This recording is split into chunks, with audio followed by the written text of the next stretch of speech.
അസ്സലാമു അലൈക്കും. എല്ലാ മാന്യ പ്രേക്ഷകർക്കും മുസ്ലിം വിശ്വാസം എന്ന ഈ ചാനലിലേക്ക് സ്വാഗതം.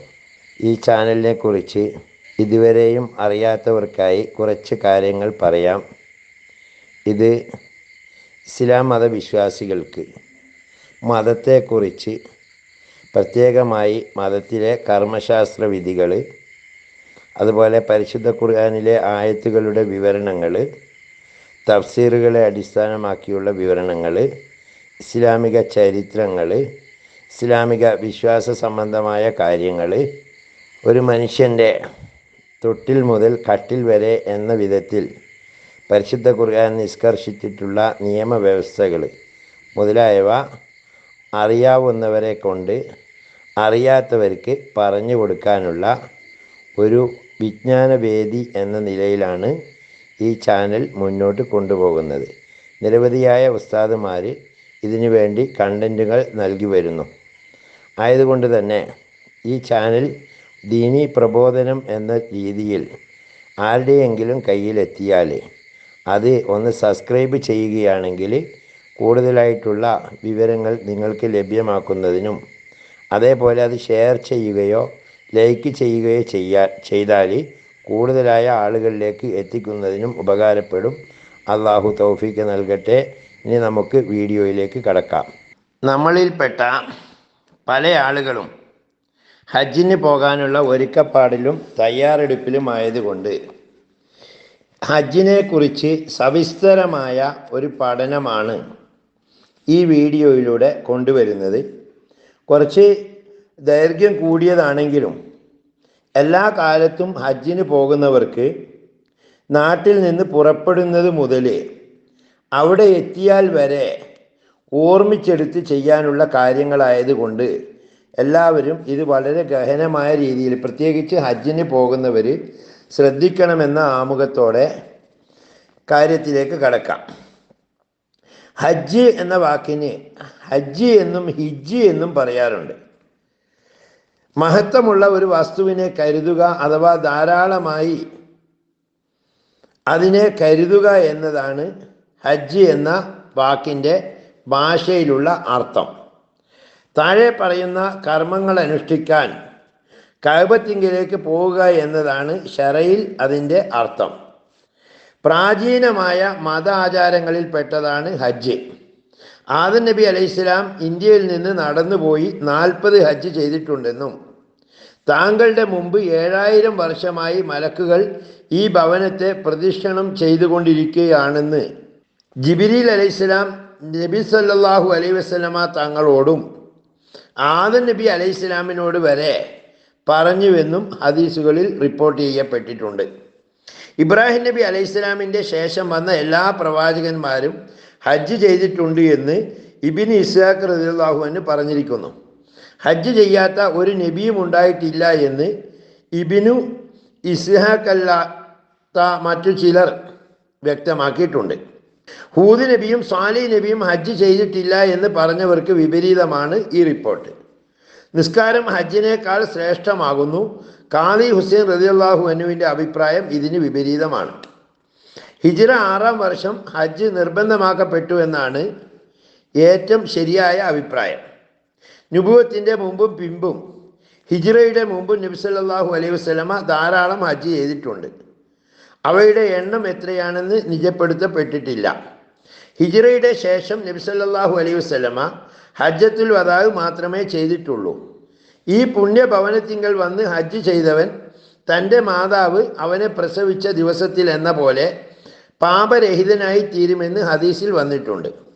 ഈ ഹജ്ജിനെ പറ്റി പറയുമ്പോൾ നബി സല്ലല്ലാഹു അലൈഹി വസല്ലമ തങ്ങളുടെ മുമ്പും ഹജ്ജുണ്ട് എന്ന് പറഞ്ഞല്ലോ. അപ്പോൾ ഇസ്ലാമിൽ ഇതെങ്ങനെയാണ് നിർബന്ധമാകുന്നത് എന്ന് ചില സംശയം ചോദിക്കാറുണ്ട്. അതായത് നബി തങ്ങളുടെ മുമ്പുള്ള ഹജ്ജിന് പ്രത്യേക ഓർഡറൊന്നും ഇല്ലായിരുന്നില്ല, പ്രത്യേക ചില ആചാരങ്ങളായിരുന്നു.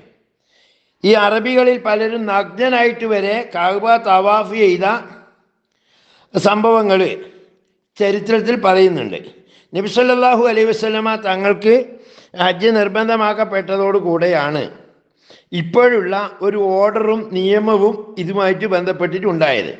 ഒരു റിപ്പോർട്ടിൽ ഹദീസിലും പറയുന്നത് എന്ന് വെച്ച് കഴിഞ്ഞാൽ, ഒരാൾ ഹജ്ജിന് പോയാൽ അയാളുടെ മാതാവ് അയാളെ പ്രസവിച്ച ദിവസത്തെ പോലെ അയാൾ പരിശുദ്ധന്മാരായി മാറും എന്നാണ് ഹദീസുകളിൽ നിന്ന് വ്യക്തമാകുന്നത്. അതുപോലെ തന്നെ മനുഷ്യവാസമുള്ള സ്ഥലം സന്ദർശിക്കുക എന്നതാണ് ഉംറയുടെ ഭാഷാർത്ഥം. ശറയിൽ കഅബത്തിങ്കൽ പോയി താഴെ പറയുന്ന കർമ്മങ്ങൾ അനുഷ്ഠിക്കലാണെന്നാണ് ഇതിൻ്റെ വിവക്ഷിക്കുന്നത്. പ്രായപൂർത്തിയും ബുദ്ധിയും കഴിവുള്ളവരും സ്വതന്ത്രരുമായ എല്ലാ മുസ്ലിമിനും ഹജ്ജും ഉംറയും നിർബന്ധമാകും. ഹജ്ജ് ഉംറയെ ഉൾക്കൊള്ളുമെങ്കിലും അതിന് പകരം ഹജ്ജ് മതിയാവുകയില്ല. ഉംറ നിർബന്ധമുണ്ടോ എന്ന് നബി സല്ലല്ലാഹു അലൈഹി വസല്ലമ തങ്ങളോട് ഒരാൾ ചോദിച്ചപ്പോൾ ഇല്ല എന്ന് അവിടുന്ന് പറഞ്ഞതായി വന്ന ഹദീസ് സ്വീകാര്യമാണെന്ന് ഇമാം തുർമുദി റളിയല്ലാഹു അൻഹു പറഞ്ഞിട്ടുണ്ടെങ്കിലും അത് ബലഹീനമാണെന്നതിൽ ഹദീസ് പണ്ഡിതന്മാർ ഏകോപിച്ചിട്ടുണ്ട്. കുട്ടികൾക്കും ഭ്രാന്തന്മാർക്കും അടിമകൾക്കും ഹജ്ജും ഉംറയും നിർബന്ധമില്ല. അവരത് അനുഷ്ഠിക്കുന്ന പക്ഷം സുന്നത്തായി പരിഗണിക്കപ്പെടും, ഫർളായിട്ടല്ല. പോക്കുവരവിനും അതിനിടയ്ക്കുള്ള താമസത്തിനും ആവശ്യമായ യാത്രാ വിഭവങ്ങൾ, വിശ്വസ്തനായ പരിചാരകൻ്റെ കൂലി, മക്കത്തേക്ക് 2 മറിഹല വഴിദൂരമുണ്ടെങ്കിലും വഴിദൂരം അതിൽ കുറവായിരിക്കെ നടക്കാൻ കഴിയുകയില്ല എങ്കിലും വാഹനം അഥവാ അതിൻ്റെ വില തിരിച്ചു വരുന്നത് വരെ താൻ ചെലവ് കൊടുക്കൽ നിർബന്ധമായവർക്ക് ആവശ്യമായ ഭക്ഷണം, താമസം, വസ്ത്രം മുതലായവ എത്തിക്കലാണ് കഴിവുണ്ടാവുക എന്നതിൻ്റെ അർത്ഥം. അതിന് പുറമെ ധനത്തിലും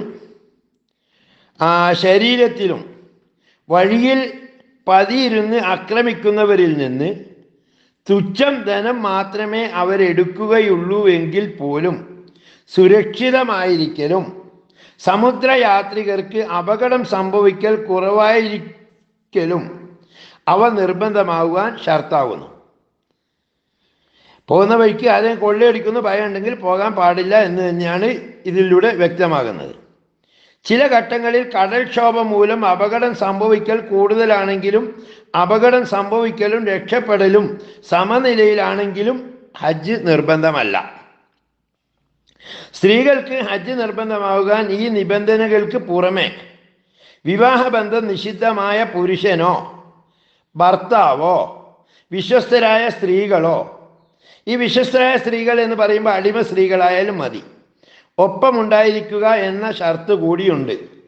സ്ത്രീ ഒറ്റയ്ക്ക് യാത്ര ചെയ്യൽ, അത് ചുരുങ്ങിയ യാത്രയോ വലിയ ഒരു യാത്രാ സംഘത്തിൻ്റെ കൂടെയോ ആണെങ്കിൽ പോലും ഹറാമാണെന്നതാണ് ഇതിന് കാരണമായി പണ്ഡിതന്മാർ പറയുന്നത്.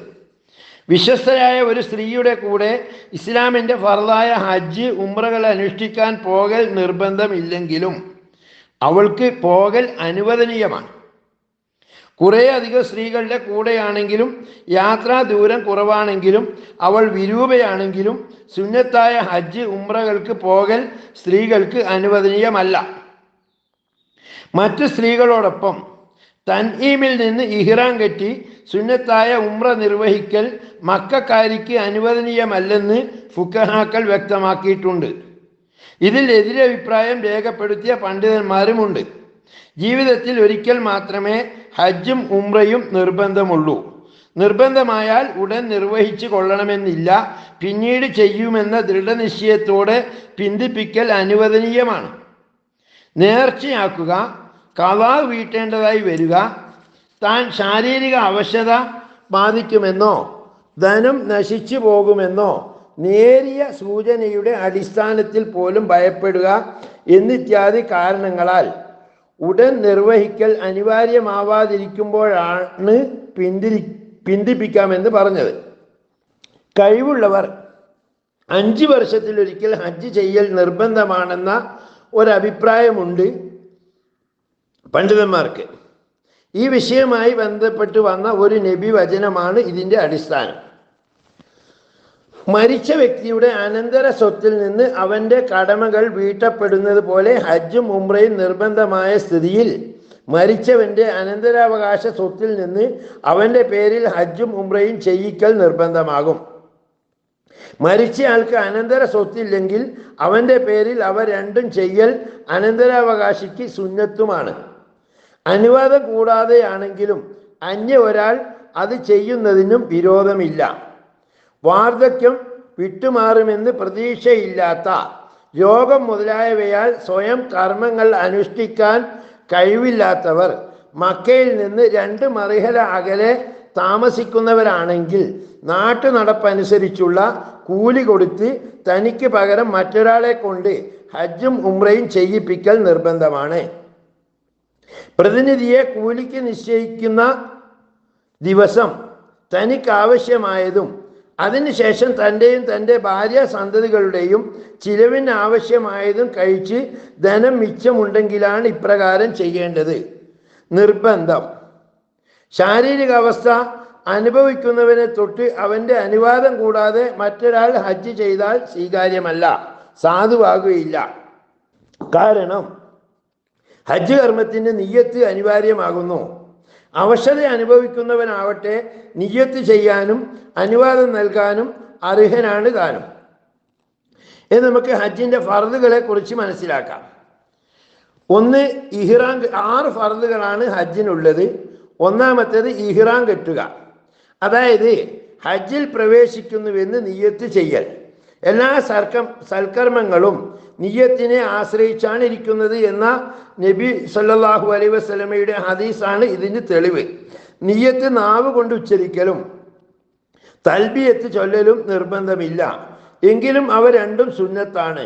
അപ്പോൾ നവൈത്തുൽ ഹജ്ജ വ അഹ്റംതു ബിഹി ലില്ലാഹി തആല ലബ്ബൈക് അല്ലാഹുമ്മ ലബ്ബൈക് ലബ്ബൈക ലാ ശരീക ലക ലബ്ബൈക് എന്ന് തുടങ്ങുന്ന തൽബിയത്തോടു കൂടിയുള്ള നിയ്യത്താണ് ഏറ്റവും ഉത്തമം. അങ്ങനെയാണ് എല്ലാവരും ചെയ്യേണ്ടത്. ഇത് മനസ്സിൽ കരുതണം. അള്ളാഹുവിന് വേണ്ടി ഹജ്ജ് ചെയ്യാൻ ഞാൻ കരുതി ഇഹ്റാം ചെയ്തു എന്നാണ് മനസ്സിൽ കരുതേണ്ടത്. അത് നാവ് കൊണ്ട് പറയുകയും വേണം. 2ാമത്തെ ഫർദ് എന്ന് പറയുന്നത് അറഫയിൽ നിൽക്കലാണ്.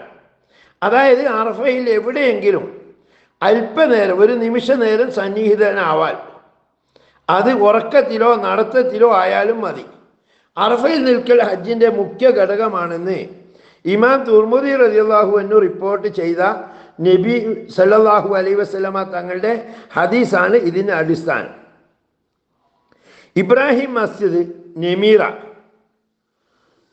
നെമീറ മസ്ജിദൊക്കെ അത് അറഫയിൽ പെട്ടതല്ല. അറഫയിൽ നിൽക്കുമ്പോൾ പുരുഷന്മാർക്ക് ശ്രേഷ്ഠത പ്രത്യേക പരിഗണനയോടെ നബി സല്ലല്ലാഹു അലൈഹി വസല്ലമ നിന്നിരുന്ന സ്ഥലത്ത് നിൽക്കലാണ്. അറഫയുടെ മധ്യത്തിൽ ജബലുർ റഹ്മയുടെ അടിവാരത്തിൽ അറിയപ്പെടുന്ന പാറക്കല്ലുകളുടെ സമീപത്തായിരുന്നു നബി സല്ലല്ലാഹു അലൈഹി വസല്ലമ നിന്നിരുന്നത്.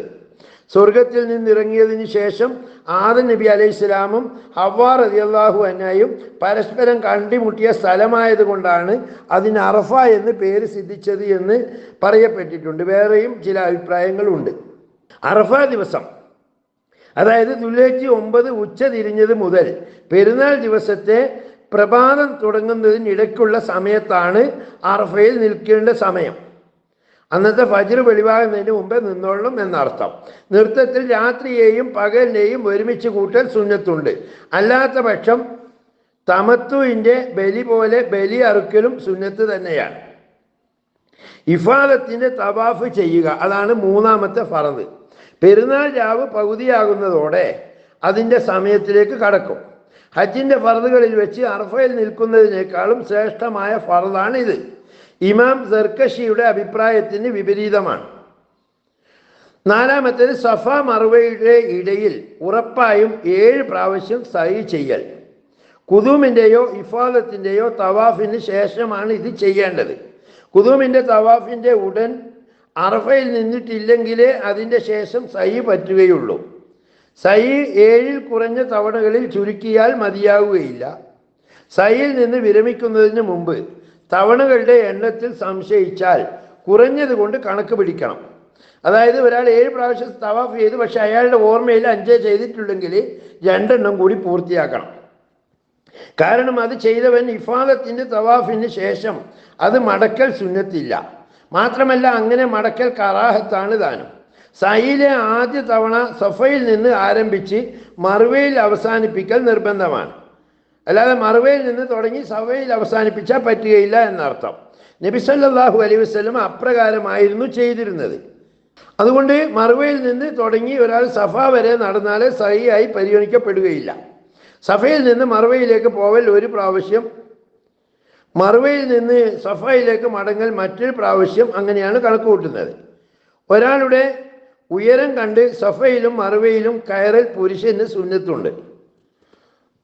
സൈയിൻ്റെ ആരംഭത്തിലും അവസാനത്തിലും നടക്കൽ, അതുപോലെ മധ്യത്തിൽ പുരുഷന്മാർ ഓടലും സുന്നത്താണ്.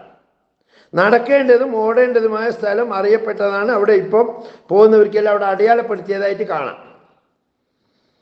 അതുപോലെ തന്നെ അഞ്ചാമത്തെ ഫർദ് തലമുടി നീക്കലാണ്. ഈ തലമുടി നീക്കുമ്പോൾ പ്രത്യേകം ശ്രദ്ധിക്കേണ്ട, മുടി കളയണമെന്ന് നിർബന്ധമൊന്നുമില്ല. ഒരു കത്രിക എടുത്തിട്ട് അല്പം വെട്ടിയാലും മതി. പലരും ആവശ്യമില്ലാതെ തിരക്കുകൾ കൂട്ടിയിട്ട് അവിടെ ചെല്ലുമ്പോൾ ഈ പല രാജ്യത്തു നിന്നും വരുന്ന ഈ ബാർബർമാരായിട്ടുള്ള ആളുകളുണ്ടാവും. അവർ തല മൊട്ടയടിക്കണം എന്ന നിർബന്ധത്തോടു കൂടി എന്ത് ചെയ്യും, ഈ ഒരാൾക്ക് ഉപയോഗിച്ച ബ്ലേഡ് തന്നെ വെച്ച് പലർക്കും ഇങ്ങനെ തല വരണ്ടി കൊടുക്കുന്നതായിട്ട് കാണലുണ്ട്. അതിന് നിൽക്കണമെന്ന് നിർബന്ധമില്ല. ചെറിയൊരു കത്രിക കയ്യിൽ കരുതി അതിനെ കൊണ്ട് മുടിയിൽ നിന്ന് അല്പം നീക്കിയാലും മതി. ഇഹ്റാമിൽ നിന്ന് ഒഴിവാക്കൽ ഇതിനെ ആ തലമുടി നീക്കുന്നതോടു കൂടെയാണ് സംഭവിക്കുന്നത്. ഏറ്റവും കുറഞ്ഞത് 3 മുടി നീക്കിയാൽ മതി. തല മുഴുവൻ നീക്കുകയാണെങ്കിൽ ഏറ്റവും ശ്രേഷ്ഠമാണെന്ന് വ്യക്തമാക്കാൻ വേണ്ടി നബി സല്ലല്ലാഹു അലൈഹി വസല്ലമ തങ്ങൾ തലമുടി മുഴുവൻ നീക്കിയിട്ടുണ്ട്. അതുകൊണ്ട് തന്നെ തലമുടി മുഴുവൻ നീക്കൽ നിർബന്ധമാണെന്ന് പറഞ്ഞവരുമുണ്ട്. സ്ത്രീകൾ മുടി വെട്ടലാണ് വടിക്കുന്നതിനേക്കാൾ ഉത്തമമെന്ന് പ്രത്യേകം പറയേണ്ടതില്ലല്ലോ. ജംറത്തുൽ അഖബയിൽ എറിയുകയും മുടി നീക്കുകയും ചെയ്തതിന് ശേഷം മക്കയിൽ പ്രവേശിക്കുകയും ഫർദായ തവാഫ് നിർവഹിക്കുകയും ഖുദൂമിൻ്റെ തവാഫിന് ശേഷം സഈ, അതാണ് ഏറ്റവും ശ്രേഷ്ഠകരം. ചെയ്തിട്ടില്ലെങ്കിലും സഈ ചെയ്യുകയും വേണം. മുടി നീക്കൽ, തവാഫ്, സഈ, ഖുദൂമിൻ്റെ തവാഫിന് ശേഷം അത് ചെയ്യാത്തപ്പോൾ എന്നിവയുടെ സമയത്തിന് അന്തിമ പരിധിയില്ല. എങ്കിലും വലിയ പെരുന്നാൾ ദിവസത്തെയും വിട്ട് അവയെ പിന്തിപ്പിക്കൽ കറാഹത്താണ്. അയ്യാമു തശ്രീഖിനെ വിട്ട് അത് പിന്തിപ്പിക്കൽ അതിലും വലിയ കറാഹത്തും മക്കയിൽ നിന്ന് പുറപ്പെടുന്നതിനെ തൊട്ട് പിന്തിക്കൽ അതികഠിനമായ കറാഹത്തുമാണ് എന്നതാണ് പണ്ഡിതന്മാരുടെ അഭിപ്രായം. ആറാമത്തേത് ഹജ്ജിൻ്റെ മുഖ്യ ഫർദുകൾക്കിടയിൽ തർത്തീബ് പാലിക്കുക, ക്രമത്തിൽ ചെയ്യുക. ഇഹ്റാമിനെ മറ്റെല്ലാത്തിനേക്കാളും അറഫയിൽ നിൽക്കലിന് ഇഫാദത്തിൻ്റെ തവാഫ്, മുടി നീക്കൽ എന്നിവയെക്കാളും ഖുദൂമിൻ്റെ തവാഫിൻ്റെ ശേഷം സഈ ചെയ്തിട്ടില്ലെങ്കിൽ തവാഫിനെ സഈനേക്കാളും മുന്തിക്കലാണ് അതിൻ്റെ ക്രമം. ഇതിന് തെളിവ് നബി സല്ലല്ലാഹു അലൈഹി വസല്ലമ കാണിച്ചു തന്ന രീതി തന്നെയാണ്. ഫർദുകളെ ഉപേക്ഷിച്ചതിന് ബലി കൊടുക്കൽ പരിഹാരമാവുകയില്ല. ബലി കൊടുക്കൽ എന്തിനൊക്കെ പരിഹാരമാവുമെന്ന് പിന്നീട് വിശദീകരിക്കാം. മേൽ പറഞ്ഞ 6 ഫർദുകളിൽ അറഫയിൽ നിൽക്കലൊഴിച്ച് മറ്റുള്ളവയെല്ലാം ഉംറയുടെയും ഫർദുകളാണ്. കാരണം ഹജ്ജിൽ അവ നിർബന്ധമാണെന്നതിൻ്റെ തെളിവുകൾ ഉംറയിലും അവ നിർബന്ധമാണെന്ന് വരുത്തുന്നുണ്ട്. ഉംറയിൽ മുടി നീക്കൽ സഈൻ്റെ ശേഷമായിരിക്കൽ നിർബന്ധമാണെന്ന് വ്യക്തമാണ്. അതിനാൽ ഉംറയിൽ എല്ലാ ഫർദുകളിലും തർത്തീബ് അനിവാര്യമാകുന്നു. ഹജ്ജും ഉംറയും 3 വിധത്തിൽ നിർവഹിക്കാവുന്നതാണ്. ഒന്ന് ഇഫ്രാദ്, ആദ്യം ഹജ്ജും പിന്നെ ഉംറയും നിർവഹിക്കുക. 2 തമത്തു, ആദ്യം ഉംറയും പിന്നെ ഹജ്ജും നിർവഹിക്കുക. 3 കിറാൻ, ഹജ്ജിനും ഉംറയ്ക്കും ഒന്നിച്ച് ഇഹ്റാം കെട്ടുക. ഹജ്ജ് ചെയ്ത അതേ വർഷം തന്നെ ഉംറയും ചെയ്യുന്ന പക്ഷം ഇവയിൽ ഏറ്റവും ശ്രേഷ്ഠം ഇഫ്രാദാകുന്നു. പിന്നെ തമത്തുവോ കിറാനോ ചെയ്യുന്നവർ മസ്ജിദുൽ ഹറാമിൻ്റെ പരിസരവാസികൾ അല്ലെങ്കിൽ ബലിയറുക്കൽ നിർബന്ധമാണ്. മസ്ജിദുൽ ഹറാമിൽ നിന്ന് 2 മർഹലയിൽ കുറഞ്ഞ അകലത്തിൽ താമസിക്കുന്നവരാണ് പരിസരവാസികൾ എന്നതുകൊണ്ട് ഉദ്ദേശിക്കുന്നത്. അതായത് 2 മർഹല എന്ന് പറഞ്ഞാൽ ഏകദേശം 132 കിലോമീറ്റർ ആണെന്ന് നമ്മുടെ കിലോമീറ്റർ കണക്കിൽ പണ്ഡിതന്മാർ പറഞ്ഞു തന്നിട്ടുണ്ട്. ഇനി തവാഫിൻ്റെ ഷർത്തുകൾ എന്ന് പറഞ്ഞാൽ 6 ഷർത്താണ് തവാഫിനുള്ളത്. 1, അശുദ്ധികളിൽ നിന്ന് നജസുകളിൽ നിന്നും ശുദ്ധമായിരിക്കണം. 2, കഴിയുന്നവർ ഔറത്ത് മറക്കണം. തവാഫിനിടയിൽ ശുദ്ധിയും മറയും നീങ്ങിയാൽ അവ പുതുക്കുകയും ആ തവാഫിനെ തുടർന്ന് അനുഷ്ഠിക്കുകയും വേണം. ശുദ്ധിയും മറയും നീങ്ങിയത് മനഃപൂർവമായിരുന്നില്ലെങ്കിലും ഇടവേള ദീർഘിച്ചിരുന്നുവെങ്കിലും ചെയ്തുകൊണ്ടിരുന്ന തവാഫിൻ്റെ ബാക്കി പൂർത്തീകരിച്ചാൽ മതി. മൂന്നാമത്തെ, മറ്റൊരു കർമ്മത്തിൽ ഉൾപ്പെടാതെ തവാഫ് സ്വന്തം ചെയ്യുമ്പോൾ തവാഫ് ചെയ്യുന്നുവെന്ന് കരുതണം. മറ്റ് ആരാധനാ കർമ്മങ്ങൾ എന്ന പോലെ തന്നെ തവാഫ് മറ്റൊരു കർമ്മത്തിൽ ഉൾപ്പെട്ടതാണെങ്കിൽ നിയ്യത്ത് സുന്നത്തേ ഉള്ളൂ. നടത്തത്തിൽ ശരീരത്തിൻ്റെ ഇടത് ഭാഗം മുഴുവനും ഹജറുൽ അസ്വദിന് നേരിടുന്ന സ്ഥിതിയിൽ തവാഫ് ഹജറുൽ അസ്വദിൻ്റെ അടുത്ത് നിന്ന് ആരംഭിക്കുക. അതാണ് തവാഫിൻ്റെ നാലാമത്തെ ഷർത്ത്. ഹജറുൽ അസ്വദ് മുഴുവൻ വലത് ഭാഗത്താകുമാറ് വിധം അതിൻ്റെ അരികിൽ റുക്കിനുൽ യമാനിയുടെ ഭാഗത്ത് നിന്ന് നിയ്യത്ത് ചെയ്ത് ഹജറുൽ അസ്വദ് വിട്ടു കടക്കുന്നത് വരെ അതിന് അഭിമുഖമായി നടക്കുകയും വിട്ടുകടക്കുമ്പോൾ തിരിഞ്ഞ് ഇടത് ഭാഗം കഅബയുടെ നേരെയാക്കുകയും ചെയ്യലാണ് ഇടത് ഭാഗം മുഴുവനും ഹജറുൽ അസ്വദിന് നേരിടിയിരിക്കുന്ന രൂപം. തവാഫിൻ്റെ പ്രാരംഭഘട്ടത്തിൽ മാത്രമേ കഅബക്ക് അഭിമുഖമാകൽ അനുവദനീയമാവുകയുള്ളൂ. 5. മുഖത്തിന് നേരെ നടക്കുന്ന സ്ഥിതിയിൽ കഅബയെ ഇടത് ഭാഗത്താക്കുക. അപ്പോൾ ശരീരത്തിൻ്റെ മുഴുവൻ ഭാഗവും കൈ പോലും കഅബയുടെ ഷാദർവാൻ്റെയും ഹിജ്റിൻ്റെയും പുറത്തായിരിക്കൽ നിർബന്ധമാകും. നബിചര്യയാണ് ഇതിൻ്റെ അടിസ്ഥാനം. ഇവയിൽ ഏതെങ്കിലും ഒന്നിന് വിപരീതം ചെയ്താൽ തവാഫ് ശരിയാവുകയില്ല. തവാഫ് ചെയ്യുന്നവർ പ്രാർത്ഥന മുതലായവയ്ക്ക് വേണ്ടി കഅബക്ക് അഭിമുഖമായാൽ കഅബയെ ഇടത് ഭാഗത്താക്കിയ അവസ്ഥയിലേക്ക് മടങ്ങുന്നതിന് മുമ്പ് അല്പം പോലും മുന്നോട്ട് നടക്കുന്നത് പ്രത്യേകം സൂക്ഷിക്കണം. ഹജറുൽ അസ്വദിനെ ചുംബിക്കുന്നവർ ശരിക്കും നിവർന്നു നിൽക്കുന്നത് വരെ ഇരു പാദങ്ങളും യഥാസ്ഥാനത്ത് ഉറപ്പിച്ച് നിർത്തൽ നിർബന്ധമാണ്. കാരണം ചുംബിക്കുന്ന ഘട്ടത്തിൽ അവൻ്റെ തല കഅബയുടെ ഒരു അംശത്തിലാണ് ഉള്ളത്. 6-ാമത്തെ ഷർത്ത്, സംശയരഹിതമായി 7 പ്രാവശ്യം കഅബയെ പ്രദക്ഷിണം ചെയ്യുക. അത് നിസ്കാരം കറാഹത്തായ സമയത്താണെങ്കിലും വിരോധമില്ല. 7-ൽ നിന്ന് വല്ലതും ഉപേക്ഷിച്ചാൽ വളരെ തുച്ഛമാണെങ്കിൽ പോലും തവാഫ് മതിയാവുകയില്ല. ഹജറുൽ അസ്വദിനെ കൈകൊണ്ട് തൊട്ടുമുത്തി തവാഫ് ആരംഭിക്കുക. എല്ലാ പ്രദക്ഷിണത്തിലും അതിനെ തൊട്ടുമുത്തുക. ഒറ്റത്തവണകളിൽ അത് ബലപ്പെട്ട സുന്നത്താണ്. ഹജറുൽ അസ്വദിനെ ചുംബിക്കുക, അതിന്മേൽ നെറ്റിവെക്കുക, റുക്കിനുൽ യമാനിനെ തൊട്ടുമുത്തുക, അത് തൊട്ട് തടവിയതിന് ശേഷം കൈമുത്തുക. സഈന്റെ തൊട്ട് മുമ്പിൽ നിർവഹിക്കുന്ന തവാഫിലെ ആദ്യത്തെ 3 പ്രദക്ഷിണങ്ങളിൽ നബിചര്യ അനുകരിച്ച് പുരുഷൻ റംല് നടത്തും. അതായത് ചവിട്ടടികൾ അടുപ്പിച്ചടുപ്പിച്ച് വേഗം നടക്കുക. അവസാനത്തെ 4 പ്രദക്ഷിണങ്ങളിൽ സാധാരണ നിലയിൽ നടക്കുക മുതലായവ തവാഫിൻ്റെ സുന്നത്തുകളാകുന്നു. ആദ്യത്തെ 3 എണ്ണത്തിൽ റംല് നടത്തം ഉപേക്ഷിച്ചവൻ ബാക്കിയുള്ളതിൽ അത് ഖളാ വീട്ടേണ്ടതില്ല. തിരക്ക് കാരണം തനിക്കോ മറ്റുള്ളവർക്കോ വിഷമമാവാത്ത പക്ഷം പുരുഷൻ കഅബയെ സമീപിക്കൽ സുന്നത്തുണ്ട്. കഅബയുടെ അടുത്തായാൽ റംല് നടത്തത്തിന് സാധിക്കുകയില്ല. റംല് നടത്തം നടക്കുകയാണെങ്കിൽ കഅബയെ സമീപിക്കാനും സാധ്യമല്ല എങ്കിൽ റംല് നടത്തത്തിന് മുൻഗണന നൽകണം. കാരണം ആരാധനയുമായി നേരിട്ട് ബന്ധപ്പെട്ട കാര്യം ആരാധനയുടെ സ്ഥലമായി ബന്ധപ്പെട്ടതിനേക്കാൾ പരിഗണന അർഹിക്കുന്നതാണ്. റംല് നടത്തം നടക്കേണ്ട തവാഫിലും അപ്രകാരം തന്നെ സഈയിലും ഇൽത്തിബാഅ് സുന്നത്തുണ്ട്. മേൽത്തട്ടത്തിൻ്റെ നടു വലത് കക്ഷത്തിലും അതിൻ്റെ 2 തലകളും ഇടത് ചുമലിലും ആക്കലിനാണ് ഇൽത്തിബാഅ് എന്ന് പറയുക. മലയാളത്തിൽ അതിന് പൂണൂല് ധരിക്കുക എന്നൊക്കെ പറയും. നബിചര്യ ആണ് ഇതിന് തെളിവ്. തവാഫിൻ്റെ ശേഷം ഇബ്രാഹിം മക്കാമിൻ്റെ പിന്നിൽ നിന്നോ അതിന് സൗകര്യപ്പെട്ടില്ലെങ്കിൽ ഹിജ്റിൽ നിന്നോ 2 റക്അത്ത് നിസ്കരിക്കൽ സുന്നത്താണ്. മസ്ജിദുൽ ഹറമിൽ പ്രവേശിക്കുമ്പോൾ സ്ത്രീ പുരുഷ ഭേദമന്യേ എല്ലാവരും ആദ്യം തവാഫ് ചെയ്യലാണ് സുന്നത്ത്. ബുഖാരി മുസ്ലിം റളിയല്ലാഹു അൻഹു റിപ്പോർട്ട് ചെയ്ത നബിചര്യയാണ് ഇതിൻ്റെ അടിസ്ഥാനം. പക്ഷേ ഫർദ് നിസ്കാരം ജമാഅത്തായി നടക്കുന്നത് കാണുകയോ തവാഫ് കഴിയുമ്പോഴേക്കും ഫർദ് നിസ്കാരമോ ബലപ്പെട്ട റവാത്തിബ് സുന്നത്തോ പാഴായി പോകുമെന്ന് ഭയക്കുകയോ ചെയ്താൽ ആദ്യം നിർവഹിക്കേണ്ടത് അവയാണ്, തവാഫ് അല്ല.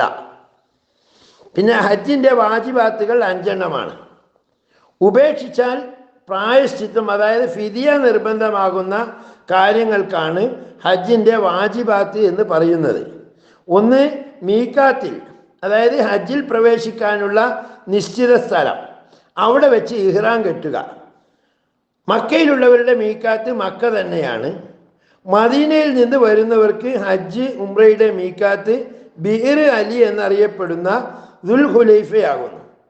ഷാം, ഈജിപ്ത്, മൊറോക്കോ എന്നിവിടങ്ങളിൽ നിന്ന് വരുന്നവരുടേത് ജുഹ്ഫയും, യമനിലെ തിഹാമയിൽ നിന്ന് വരുന്നവർക്ക് യലംലമും, നജിദിൽ നിന്നും ഹിജാസിൽ നിന്നും വരുന്നവർക്ക് കർണും, കിഴക്കൻ നാടുകളിൽ നിന്ന് വരുന്നവർക്ക് ദാത്തു ഇർക്കുമാണ് മീക്കാത്ത്. ഹറമിലുള്ളവർക്ക് ഉംറയുടെ മീക്കാത്ത് ഹറമിൽ പെടാത്ത സ്ഥലമാകുന്നു. അതിൽ ഏറ്റവും ശ്രേഷ്ഠം ജീറാനത്തും പിന്നെ തൻഈമും പിന്നെ ഹുദൈബിയയുമാണ്. വഴിയിൽ നിശ്ചിത മീക്കാത്ത് ഇല്ലാത്തവർ കരയിലോ കടലിലോ വെച്ച് നിശ്ചിത മീക്കാത്തുകളിൽ ഒന്നിനോട് നേരിടുമെങ്കിൽ ആ സ്ഥലമാണ് അവരുടെ മീക്കാത്ത്. നേരിടുകയില്ലെങ്കിൽ മക്കയിൽ നിന്ന് 2 മർഹല അകലെ നിന്ന് ഇഹ്റാമിൽ പ്രവേശിക്കണം. അപ്പോൾ യമനിൻ്റെ ഭാഗത്ത് കൂടി കടൽ വഴി വരുന്നവർ യലംലമിനോട് നേരിട്ട് നിൽക്കുന്ന ഷഹബുൽ മുഹറമിൽ നിന്ന് ഇഹ്റാം കെട്ടേണ്ടതാണ്. ജിദ്ദയിലെത്തുന്നത് വരെ അവർ ഇഹ്റാമിനെ പിന്തിക്കൽ അനുവദനീയമല്ല. ജിദ്ദയിൽ നിന്ന് മക്കയിലേക്കുള്ള ദൂരവും യമനിൽ നിന്ന് മക്കയിലേക്കുള്ള ദൂരവും തുല്യമാണെന്ന കാരണത്താൽ ജിദ്ദയിലെത്തുന്നത് വരെ ഇഹ്റാമിനെ പിന്തിപ്പിക്കാമെന്ന് ഷെയ്ഖ് ഇബ്നു ഹജർ ഹൈതമി തങ്ങൾ ഫത്വ കൊടുത്തതിന് വിപരീതമാണിത്. നിശ്ചിത മീക്കാത്ത് ഇല്ലാത്തിടത്ത് നിന്ന് ഇഹ്റാം ചെയ്താൽ അത് മറവി കൊണ്ടോ അറിവില്ലായ്മ കൊണ്ടോ ആണെങ്കിൽ പോലും മറ്റ് കർമ്മങ്ങളിൽ ഖുദൂമിൻ്റെ തവാഫിൽ പോലും പ്രവേശിക്കുന്നതിന് മുമ്പ് മീക്കാത്തിലേക്ക് തിരിച്ചു പോയി ഇഹ്റാം കെട്ടാത്ത പക്ഷം ബലി അറുക്കൽ നിർബന്ധമാണ്. മറവിയോ അറിവില്ലായ്മയോ കൂടാതെ അപ്രകാരം ചെയ്തവർ കുറ്റക്കാരാവുകയും ചെയ്യും. വാജിബാത്തുകൾ രണ്ടാമത്തേത്, പെരുന്നാൾ രാവിൻ്റെ 2ാം പകുതിയിൽ അല്പസമയമെങ്കിലും മുസ്ദലിഫയിൽ രാപ്പാർക്കൽ. രാത്രി സമയത്ത് അല്പസമയം ചെലവഴിക്കുന്നതിനാണ് രാപ്പാർക്കൽ എന്ന് പറയുന്നത്. മുഴുവൻ സമയവും ചെലവഴിക്കുന്നതിനും കുഴപ്പമില്ല. മൂന്നാമത്തെ, അയ്യാമത്തെ തശ്രീഖിൻ്റെ എല്ലാ രാവുകളിലും പകുതിയിലധികം സമയം മിനായിൽ രാപ്പാർക്കൽ. എങ്കിലും അയ്യാമത്തെ തശ്രീഖിൻ്റെ 2ാം പകലിലെ സൂര്യാസ്തമയത്തിന് മുമ്പ് മിനായിൽ നിന്ന് പുറപ്പെടൽ അനുവദനീയമാണ്. അപ്പോൾ 3ാം രാവിലെ താമസവും അതിൻ്റെ പകലിലെ ഏറും ബാധ്യതയില്ല. ഇടയന്മാരും ഹാജിമാർക്കും കുടിവെള്ളം നൽകുന്നവരുമല്ലാത്തവർക്ക് മാത്രമേ പ്രസ്തുത രാവുകളിൽ മിനായിൽ രാപ്പാർക്കൽ നിർബന്ധമുള്ളൂ. 4ാമത്തെ വാജിബാത്ത്, ആർത്തവമുള്ള സ്ത്രീകളും ഹജ്ജിന് ശേഷം മക്ക വിട്ടുപോകാത്ത മക്ക നിവാസികളും അല്ലാത്തവർ വിദായി, അതായത് വേർപാടിൻ്റെ തവാഫ് ചെയ്യൽ. 5ാമത്തെ വാജിബാത്ത്, പെരുന്നാൾ രാവ് പകുതിയായതിന് ശേഷം ജംറത്തുൽ അഖബയെ 7 പ്രാവശ്യവും അയ്യാമത്തെ തശ്രീഖിൻ്റെ 3 ദിവസങ്ങളിൽ ആദ്യം ജംറത്തുൽ ഊല, പിന്നെ ജംറത്തുൽ വുസ്ത, പിന്നെ ജംറത്തുൽ അഖബ എന്ന ക്രമത്തിൽ 3 ജംറകളിലും 7 പ്രാവശ്യം വീതവും കല്ല് എന്ന് പറയലുള്ള സാധനം, അത് ചെറിയ കല്ലായാലും മതി, അത് ഹക്കീക്കത്ത് കല്ലോ ബിലൂറോ ആയാലും മതി, അതുകൊണ്ട് കല്ലുകൊണ്ട് എറിയണം. ഒരു ദിവസത്തെ ഏറ് ഉപേക്ഷിച്ചാൽ ബാക്കി ദിവസങ്ങളിൽ അത് വീണ്ടെടുക്കണം. അല്ലാത്ത പക്ഷം 3ഓ അതിലധികമോ ഏറ് ഉപേക്ഷിച്ചാൽ പകരം ബലി നിർബന്ധമാകുന്നതാണ്. വാജിബാത്തുകൾ ബലി കൊണ്ട് പരിഹരിക്കപ്പെടും. അവയ്ക്ക് അബ്ഗാദ് എന്നും പേരുണ്ട്. ഇഹ്റാമിന് വേണ്ടി കുളിക്കുക, അതിനും കഴിവില്ലെങ്കിൽ തയമ്മം ചെയ്യുക, മക്കയിൽ പ്രവേശിക്കുവാൻ വേണ്ടി ദീദുവ എന്ന സ്ഥലത്ത് നിന്ന് കുളിക്കുക. ഇഹ്റാം കെട്ടാത്തവർക്കും സുന്നത്താണ് ഈ കുളി. അറഫയിൽ നിൽക്കാൻ വേണ്ടി അന്ന് വൈകുന്നേരം കുളിക്കുക. മുസ്ദലിഫയിൽ താമസിക്കാൻ വേണ്ടിയും അയ്യാമത്തെ തശ്രീഖിലെ ഏറിന് വേണ്ടിയും കുളിക്കുക. കുളിച്ചതിന് ശേഷം ഇഹ്റാമിന് അല്പം മുമ്പായി ശരീരത്തിലും വസ്ത്രത്തിലും സുഗന്ധദ്രവ്യം, അത് തടിയുള്ളതാണെങ്കിലും പൂശുക മുതലായവ സുന്നത്താണ്. ഇഹ്റാമിന് മുമ്പ് പൂശിയ സുഗന്ധം അതിനുശേഷം അവശേഷിക്കലും വിയർപ്പ് മുഖേന ഒരിടത്ത് നിന്ന് മറ്റൊരിടത്തേക്ക് നീങ്ങലും ബുദ്ധിമുട്ടാവുകയില്ല. തൽബിയത്ത് ചൊല്ലലും സുന്നത്താണ്. ഇത്രയും കാര്യങ്ങളാണ് ഹജ്ജിൻ്റെ സുന്നത്തിൽ പറയുന്നത്. അതുപോലെ തന്നെ ലബൈക്ക് അല്ലാഹുമ്മ ലബൈക്ക് ലബൈക്ക് ലാ ശരീക ലക ലബൈക്ക് ഇന്നൽ ഹംദ വൻ നിഅമത ലക വൽ മുൽക്ക് ലാ ശരീക ലക. ഇതാണ് തൽബിയത്ത്. ഇതിൻ്റെ അർത്ഥം, അല്ലാഹുവേ, നിനക്ക് ഞാൻ വീണ്ടും വീണ്ടും ഉത്തരം ചെയ്യുന്നു, നിനക്കൊരു പങ്കുകാരുമില്ല, നിനക്ക് ഞാൻ ഉത്തരം ചെയ്യുന്നു, നിശ്ചയം സ്തുതിയും അനുഗ്രഹവും നിനക്കുള്ളതാണ്, ഭരണാധികാരവും നിനക്ക് തന്നെ, നിനക്കൊരു പങ്കുകാരുമില്ല എന്നതാണ് ഇതിൻ്റെ അർത്ഥം. ഞാൻ നിന്റെ അനുസരണത്തിൽ നിലകൊള്ളുന്നവനാണ് എന്നാകുന്നു ലബ്ബൈക്കയുടെ അർത്ഥം. തൽബിയത്ത് അധികരിപ്പിക്കുക, നബി സല്ലല്ലാഹു അലൈഹി വസല്ലമ തങ്ങളുടെ പേരിൽ സ്വലാത്ത് ചെല്ലുക, സ്വർഗം ചോദിക്കുക, നരകത്തെ തൊട്ട് അഭയം തേടുക എന്നിവയെല്ലാം സുന്നത്താണ്. ഇവ ഓരോന്നും 3 പ്രാവശ്യം തൽബിയത്ത് ആവർത്തിച്ചതിന് ശേഷമായിരിക്കണം. ജംറത്തുൽ അഖബയിൽ എറിയുന്നത് വരെ തൽബിയത്തിൻ്റെ സമയം അവസാനിക്കില്ല എങ്കിലും ഖുദൂമിൻ്റെ തവാഫിലും അതിനുശേഷമുള്ള സഅയിലും തൽബിയത്ത് സുന്നത്തില്ല. അവ രണ്ടിലും പ്രത്യേക ദിക്റുകൾ വന്നിട്ടുണ്ടെന്നതാണ് കാരണം. ഖുദൂമിൻ്റെ തവാഫും സുന്നത്താണ്. കഅബത്തിനുള്ള കാണിക്ക, അതായത് നമ്മൾ പള്ളിയിലൊക്കെ പോയാൽ തഹിയ്യത്ത് നിസ്കരിക്കുന്നതിന് പകരം ചെയ്യുന്നതാണ് ഖുദൂമിൻ്റെ തവാഫ്. മക്കയിൽ പ്രവേശിച്ച ഹാജിക്കും ഹജ്ജിനും ഉംറയ്ക്കും ഒന്നിച്ച് ഇഹ്റാം കെട്ടിയവർക്കും അറഫയിൽ നിൽക്കുന്നതിന് മുമ്പ് അത് സുന്നത്താണ്. ഇരിക്കൽ കൊണ്ടോ പിന്തിക്കൽ കൊണ്ടോ അതിൻ്റെ സമയം പാഴാവുകയില്ല. പക്ഷേ അറഫയിൽ നിൽക്കൽ കൊണ്ട് പാഴായി പോകും. അറഫ രാവിൽ മിനായിൽ താമസിക്കലും. ഇപ്പോൾ മശ്അറുൽ ഹറാം മുസ്ദലിഫയുടെ അവസാനത്തിലുള്ള ഒരു മലയാണ് അത് മശ്അറുൽ ഹറാം എന്ന് പറയുന്നത്. എന്ന നാമത്തിൽ അറിയപ്പെടുന്ന ജംഇ എന്ന സ്ഥലത്ത് നിൽക്കലും സുന്നത്താണ്. ആ നൃത്തത്തിൽ ദിക്ർ ചൊല്ലുകയും നേരം പുലരുന്നത് വരെ ഖിബിലക്ക് അഭിമുഖമായി പ്രാർത്ഥിക്കുകയും ചെയ്യണം. നബി സല്ലല്ലാഹു അലൈഹി വസല്ലമയുടെ ചര്യയാണ് അതിന് തെളിവ്. നിജപ്പെടുത്തപ്പെട്ട സ്ഥലങ്ങളിലും സമയങ്ങളിലും നിർവഹിക്കേണ്ട പ്രത്യേക ദിക്ർ ദുആകൾ നിർവഹിക്കലും സുന്നത്താണ്. ജലാൽ സുയൂത്തി റളിയല്ലാഹു അൻഹു തങ്ങളുടെ വതായിഫുൽ യൗമ വല്ലൈല എന്ന ഗ്രന്ഥത്തിൽ അവയെല്ലാം വളരെ വ്യക്തമായി രേഖപ്പെടുത്തിയിട്ടുണ്ട്. ഹജ്ജും ഉംറയും ചെയ്യുന്നവർക്കല്ലാത്തവർക്ക് പോലും നബി സല്ലല്ലാഹു അലൈഹി വസല്ലമ തങ്ങളുടെ ഖബർ സന്ദർശിക്കൽ ബലപ്പെട്ട സുന്നത്താകുന്നു. അതിൻ്റെ ശ്രേഷ്ഠതയിൽ അനേകം ഹദീസുകൾ വന്നിട്ടുണ്ട്. സംസം വെള്ളം കുടിക്കലും ഹജ്ജും ഉംറയും ചെയ്യുന്നവർക്കും അല്ലാത്തവർക്കും സുന്നത്താണ്. വെള്ളത്തിൻ്റെ കൂട്ടത്തിൽ ഹൗദുൽ കൗസറിനേക്കാളും സംസമിനാണ് ശ്രേഷ്ഠത എന്ന് ഹദീസുകളിൽ പറയുന്നു.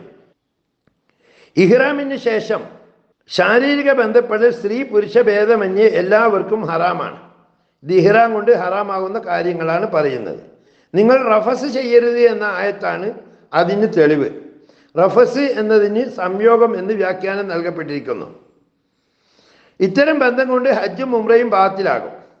ചുംബനം, വികാരത്തോടുകൂടി രമിക്കുക, കൈപ്രയോഗം കൊണ്ട് ഇന്ദ്രിയം ശ്രവിപ്പിക്കൽ, നോട്ടമോ ചിന്തയോ കാരണമായി ഇന്ദ്രിയം പുറപ്പെടലല്ല. വിവാഹം, ഇഹ്റാം കെട്ടിയവൻ വിവാഹം ചെയ്യുകയോ ചെയ്തു കൊടുക്കുകയോ അരുത് എന്ന് മുസ്ലിം റിപ്പോർട്ട് ചെയ്ത നബി വചനത്തിൽ വന്നിട്ടുണ്ട്. സുഗന്ധദ്രവ്യം എന്ന് പേര് പറയപ്പെടുന്നത് കൊണ്ട് ശരീരത്തിലും വസ്ത്രത്തിലും സുഗന്ധം പൂശൽ എന്നിവയും ഇഹ്റാമിനാൽ ഹറാമാകുന്നവയാണ്. കസ്തൂരി, അമ്പർ, കർപ്പൂരം, പനിനീർ പുഷ്പം, പനിനീര് മുതലായ സുഗന്ധദ്രവ്യങ്ങൾക്ക് ഉദാഹരണമായി എടുക്കാം. കസ്തൂരി പോലത്തത് വസ്ത്രത്തിൻ്റെ തുമ്പിൽ കെട്ടിയിടുകയോ കീശയിൽ വെക്കുകയോ ചെയ്യൽ പോലും ഹറാമാണ്. കൈതപ്പൂ, മൈലാഞ്ചിപ്പൂ പോലുള്ള നേരിയ വാസനയുള്ള സുഗന്ധ വസ്തുവാണെങ്കിലും നനഞ്ഞാൽ അടിച്ചു വീശുമാറ് വാസനയുള്ള പക്ഷം അതും ഹറാം തന്നെയാണ്. ഇല്ലെങ്കിൽ ഹറാമില്ല. തലമുടിയിലും താടിയിലും എണ്ണ, ജെയ്ത്തെണ്ണ, നെയ്യ്, സാധാരണ നല്ലെണ്ണ, വെളിച്ചെണ്ണ പോലെ സുഗന്ധമില്ലാത്ത എണ്ണ പോലും പൂശലും തലയിൽ നിന്നോ താടിയിൽ നിന്നോ ശരീരത്തിൻ്റെ ഇതര ഭാഗങ്ങളിൽ നിന്നോ ഒരു മുടി പോലും നീക്കലും ഹറാമാണ്. എങ്കിലും പേൻ പെരുത്തത് കൊണ്ടോ തലയിൽ മുറിവുള്ളതിനാലോ മുടി കളയൽ അത്യാവശ്യമായാൽ അപ്പോൾ അത് ഹറാമാവുകയില്ല. അങ്ങനെ ചെയ്തവർക്ക് ഫിദിയ നിർബന്ധമാവും എന്നേ ഉള്ളൂ. ഒരാളുടെ കണ്ണിൽ മുടി മുളക്കുകയോ മുടി നീണ്ടുവന്ന് കണ്ണിനെ മൂടുകയോ ചെയ്താൽ അത് നീക്കുന്നതിന് വിരോധമില്ല. അതിന് പ്രായശ്ചിത്തം ചെയ്യേണ്ടതുമില്ല. കൈകാലുകളുടെ നഖം അല്പം പോലും മുറിക്കൽ ഹറാമാണ്. പക്ഷേ ഏതെങ്കിലും നഖം പൊട്ടുകയും അത് വിഷമകരമാവുകയും ചെയ്താൽ, വിഷമം ഗുരുതരമല്ലെങ്കിൽ പോലും അത് മുറിച്ച് നീക്കാം. നാട്ടാചാരത്തിൽ തല മറക്കുന്ന വസ്തുവായി ഗണിക്കപ്പെടുന്ന തുന്നപ്പെട്ടതും അല്ലാത്തതുമായ, ഉദാഹരണം തൊപ്പി, തുണിക്കഷ്ണം മുതലായ സാധനം കൊണ്ട് ശർഅ് അനുവദിക്കുന്ന കാരണം കൂടാതെ പുരുഷൻ തലയിൽ നിന്ന് അല്പം പോലും മറക്കൽ ഹറാമാണ്.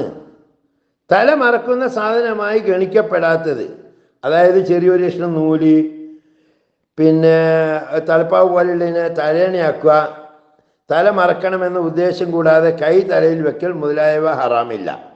സ്ത്രീകൾക്ക് തല മറക്കുന്ന വിഷയത്തിൽ തല മറക്കണം എന്ന് തന്നെയാണ് പറയുന്നത്. തല മറക്കണമെന്ന ഉദ്ദേശത്തോടെ കൈ തലയിൽ വെച്ചൽ ഹറാമാണ്. ഈ വിഷയത്തിൽ അഭിപ്രായ വ്യത്യാസമുണ്ട് പണ്ഡിതന്മാർക്കിടയിൽ. തല മറക്കണമെന്ന ഉദ്ദേശം കൂടാതെ കൊട്ട പോലത്തത് ചുമക്കലും ഒട്ടകക്കട്ടിലിൻ്റെ തണലിൽ നിൽക്കലും അത് തലമേൽ തൊടുമെങ്കിലും ഹറാമില്ല. തുന്നൽ കൊണ്ടോ മടിയൽ കൊണ്ടോ നെയ്യൽ കൊണ്ടോ ചുറ്റപ്പെട്ട വസ്ത്രം ഉതിര് കൂടാതെ പുരുഷൻ ശരീരത്തിൽ എവിടെ ധരിക്കലും ഹറാമാണ്. ഇവിടെ ഉതിരിനെ ക്ഷമിക്കാൻ കഴിയാത്തതെന്ന് നിർവചിക്കേണ്ടതാണ്. അത് കാരണം തൈമം അനുവദനീയമാവുകയില്ലെങ്കിലും വേണ്ടിയില്ല. അപ്പോൾ അസഹ്യമായ ഉഷ്ണവും ശൈത്യവും ഉണ്ടെങ്കിൽ തലമറക്കൽ അനുവദനീയമാകും. അതിന് ഫിദിയ നിർബന്ധവുമാണ്. കാരണത്തോടു കൂടി മുടി കളഞ്ഞാൽ ഫിദിയ നിർബന്ധമാണെന്നത് പോലെ തന്നെ ചുറ്റി തുന്നിയതല്ലാത്ത വസ്ത്രം ഇല്ലാതിരിക്കെ വായ്പയായി പോലും അത് കരസ്ഥമാക്കാൻ സാധിക്കാതെ വന്നാൽ ചുറ്റി തുന്നിയത് കൊണ്ട് ഔറത്ത് മറക്കൽ ഫിദിയ കൂടാതെയും ഉഷ്ണം, തണുപ്പ് മുതലായവ കാരണം ശരീരത്തിലെ മറ്റ് ഭാഗങ്ങളിൽ അത് ധരിക്കൽ ഫിദിയയോട് കൂടിയും അനുവദനീയമാകും. ചുറ്റിത്തുന്നാത്ത വസ്ത്രം വല്ലവരും സംഭാവന നൽകുന്ന പക്ഷം അത് സ്വീകരിക്കാതെ ചുറ്റിത്തുന്നിയത് ധരിക്കുന്നതിന് വിരോധമില്ല. കാരണം സംഭാവന നൽകിയവൻ അതെടുത്തു പറയൽ വലിയ അപമാനകരമാണ്. തട്ടമിടലും ഷർട്ട്, കോട്ട് എന്നിവ കൊണ്ട് ശരീരം പുതയ്ക്കലും തുണിയുടെ തല തമ്മിൽ കൂട്ടിക്കെട്ടലും തുണി അഴിയാതിരിക്കാൻ അതിന്മേൽ നൂല് കെട്ടലും അനുവദനീയമാണ്. കോട്ടിൻ്റെ ഉള്ളിൽ കൈ പ്രവേശിപ്പിച്ചിട്ടില്ലെങ്കിലും അതിൻ്റെ കോളർ പിരടിയിൽ വെക്കൽ അനുവദനീയമല്ല.